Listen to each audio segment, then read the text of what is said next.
ओम श्री गणेशाय नमः। राधे राधे। श्री शिवाय नमस्तुभ्यम।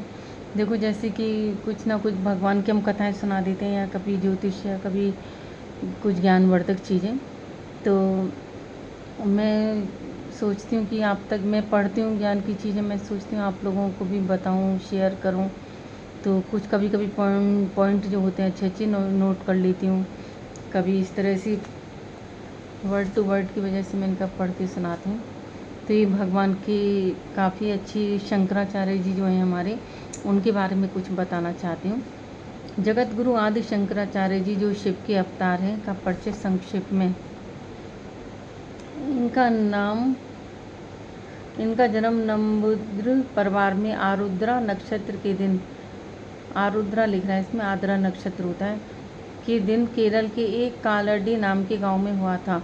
इनका बचपन का नाम शंकर था। इनके पिता का नाम शिव गुरु और माता का नाम आर्यमबाल था। ये अपने माँ बाप के इकलौते बच्चे थे। 3 वर्ष की आयु में जब इनका उपनयन संस्कार हुआ, तब गुरुजी ने पूछा, बंधन क्या है? शंकर ने उत्तर दिया, वासनाओं से जुड़ना ही बंधन है।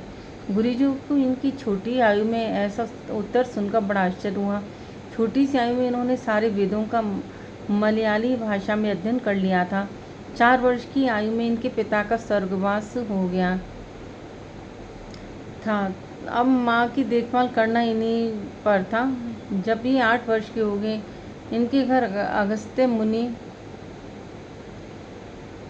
पधारे। माँ ने पूछा, मेरी बेटी की आयु कितनी है? मुनि ने कहा, केवल 32 वर्ष। सुनकर घबरा गई। उसी समय बाहर से शंकर बालक आ गई। उसने माँ से कहा, जो संसार में पैदा हुआ है, एक दिन वह संसार से जरूर जावेगा।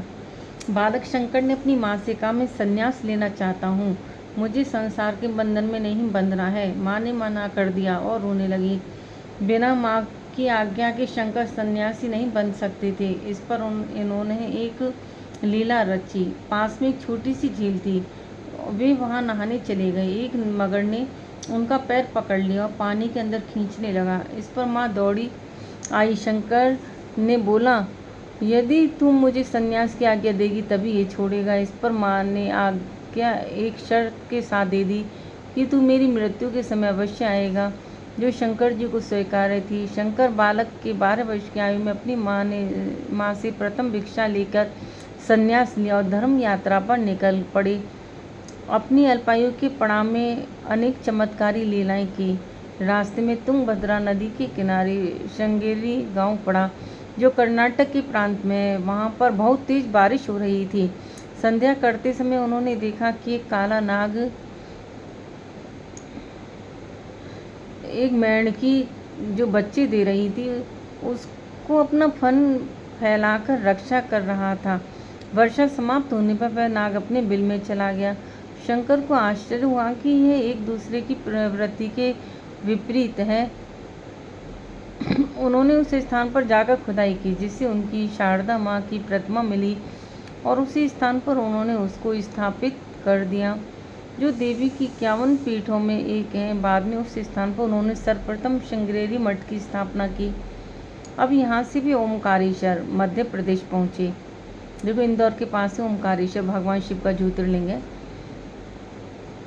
सॉरी। ओमकारेश्वर उन्होंने देखा कि नर्मदा नदी अपने उफान पर है। अपनी शक्तियों द्वारा उन्होंने नदी को अपनी कमंडल में भर लिया और दूसरे किनारे जाकर छोड़ दिया। वहाँ उन्हें गुरु गोविंद भगवत पाद का सानिध्य मिला। महात्मा जी समाधि में थे। उन्होंने पूछा, कौन है? शंकर ने उत्तर दिया, जो पंच तत्व के शरीर से बना है, उसका नाम शंकर है। मैं परमात्मा का अंश हूँ, चैतन्य हूँ। गुरु जी को यह सुनकर आश्चर्य हुआ। वहीं पर उन्होंने विष्णु सहस्त्र नाम का पठन कराया और अनेक प्रकार के शास्त्रों का अध्ययन कराया। गुरु गोविंद भगवत पाद ने ही उनको शंकराचार्य नाम से अलंकृत किया। अब वे शास्त्रार्थ करने काशी गए। वहाँ उन्होंने बड़े बड़े पंडितों के शास्त्रार्थ किया, उन्हें अपना शिष्य बनाया। उनके प्रथम शिष्य पद्मपाद बने। अब उनकी एकांत में जाने की इच्छा के कारण वे बद्रीनाथ की ओर चले। रास्ते में भगवान शंकर चंडाल का रूप बनाकर खड़े थे। शिष्यों ने राक्षस से कहा, हट जाओ, परंतु चंडाल ने मना करते हुए एक प्रश्न किया कि आप अद्वैतवाद का सिद्धांत मानते हैं कि सबका शरीर, मन, बुद्धि एक ही अंश से बना है और सब में एक ही चैतन्य परमात्मा का अंश है, फिर भेद क्यों होता है? प्रश्न सुनकर शंकराचार्य जी बोले, आप बड़ी ज्ञानी है, मैं आपका सेवक बनना चाहता हूँ।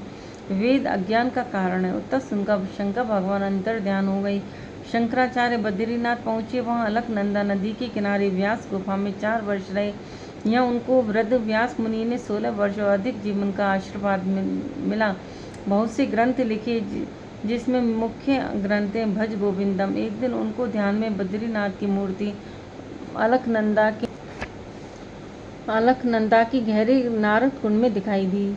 इसको उन्होंने निकाला और बद्रीनाथ में स्थापित किया। बद्रीनाथ से फिर वे मध्य प्रदेश में मनलेश्वर महेश्वर के पास एक तत्कालीन महिमा पंडित मंडल मिश्र से मिले और शास्त्रार्थ करने का आग्रह किया। मंडल मिश्र ने कहा, यदि मैं परास्त हो गया तब गृहस्थ जीवन त्याग कर संन्यास ले लूँगा। शंकराचार्य ने कहा, यदि मैं परास्त हुआ तो संन्यास से छुटकारा ले लूँगा। अब दोनों शास्त्रार्थ प्रारंभ हुआ। लगभग 20 मिनट तक चलता रहा। मंडल मिश्र की पत्नी ओबिया भारतीय अध्यक्ष बनी। मंडल जी ने अनेक प्रश्न किए, जैसे जीव परमात्मा का अंश है, जीव के मरने पर यदि आत्मा शुद्ध अवस्था में तब परमात्मा से जा मिलती है, इसका क्या प्रमाण है? शंकराचार्य जी का उत्तर, आत्मा के तत्व को जानने वाले को इतना जानना चाहिए कि जीवात्मा ही ब्रह्मा है और ब्रह्मा ही जीवात्मा है। जैसे हमारी जागृत, स्वप्न और सुषुप्ति तीनों अवस्था में आत्मा अन्वय है। जागृत का स्वप्न में व्यतिरेक है और स्वप्न का जागृत में व्यतिरेक है, परंतु आत्मा सब जीवों में अन्वय कारण है। उदाहरण, जैसे मिट्टी में अनेक चीज़ें बनती हैं, घट, सकोरा, सुराही इत्यादि। अब इनके रूप अलग अलग हैं, परंतु सब में मिट्टी एक है। इसको अन्वय कारण कहते हैं। अब घड़ा मिट्टी से बना है, इसलिए मिट्टी उपादान कारण है, परंतु बनाने वाला कुमार यह निमित्त कारण है। विस्तार ये सारा संसार 5 चीज़ों से प्रतीत होता है: अस्तित्व,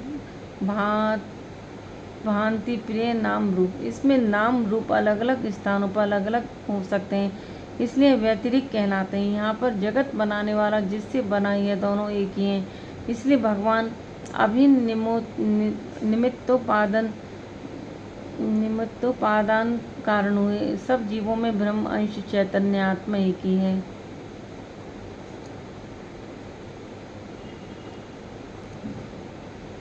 आज से लगभग 25,000 वर्ष पूर्व जब जनसाधारण में धार्मिकता का ह्रास हो रहा था और उस समय हिंदू सनातन धर्म 84 संप्रदायों में बटा हुआ था, विघटन की कगार पर था, बौद्ध धर्म का बोलबाला था। ऐसे समय आदि शंकराचार्य ने सनातन धर्म का उद्धार किया, संप्रदायों को अखाड़ों से जोड़ा और प्रत्येक अखाड़े के ऊपर एक महामंडलेश्वर नियुक्त किया। राजनीतिक दृष्टि से भारतवर्ष के चारों तरफ 4 मठों के साथ 87 मंदिरों की स्थापना की, प्रत्येक में एक पीठ की स्थापना की। उत्तर में ज्योतिष पीठ बद्रिका आश्रम में, दक्षिण में श्रृंगेरी पीठ, पूर्व में जगन्नाथपुरी में गोवर्धन पीठ, पश्चिम में द्वारकापुरी धाम में शारदा पीठ की स्थापना की। उन पर एक एक पीठाधीश्वर की नियुक्ति की, जो जगत गुरु शंकराचार्य कहलाए। इनको अपने अपने प्रदेशों का आध्यात्मिक दृष्टि से उत्थान करना है। इस प्रकार आदि शंकराचार्य ने राजनीतिक और आध्यात्मिक दृष्टि से सनातन हिंदू धर्म का उद्धार किया। शंकराचार्य जी ने बहुत ही हमारी सनातन धर्म का उद्धार किया। उनको हम इस बात के लिए बहुत धन्यवाद देते हैं। और आप लोगों ने पूरा वीडियो देखा, धन्यवाद। राधे राधे। श्री शिवाय नमस्तुभ्यं।